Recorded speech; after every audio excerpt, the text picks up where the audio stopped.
Реформите во јавната администрација се клучен исчекор на патот за членството во ЕУ.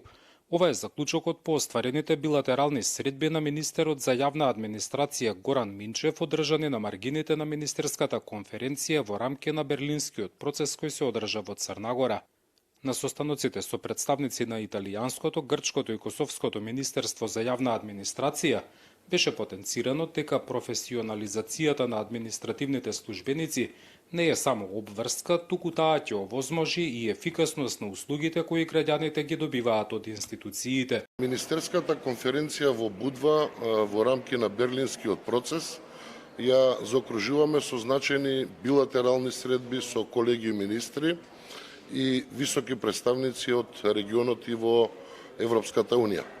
Во фокусот на разговорите беа реформите во јавната администрација како наш клучен приоритет и темел на европската интеграција. За мене овие реформи не се само административен процес, туку длабока трансформација на државата во служба на граѓаните. Овие средби кои што ги одржуваме се потврда дека всушност Македонија е активен и кредибилен партнер кој гради резултати преку диалог, соработка, но и јасна, прецизна реформска агенда. Министерската конференција ги седна на заедничка маса министрите за јавна администрација на земјите од регионот, кои пред представниците на Европската Унија ги презентираа резултатите од процесот на реформи.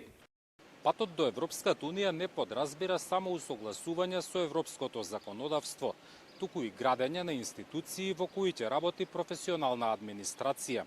Ова е пораката која министерот Минчев ја упати до своите колеги од државите од Западен Балкан на министерската конференција која се одржуваше тука во Црна Гора. Од Министерството за јавна администрација како особено важна ја посочуваат средбата со директорката за Западен Балкан во Европската комисија Валентина Суперти. Таа е, како што велат, продолжение на диалогот што претходно се водеше во Брисел за натамошно напредување на реформските процеси и остварување на стратешката цел за членство во ЕУ. Зоран Јаневски, Сител телевизија.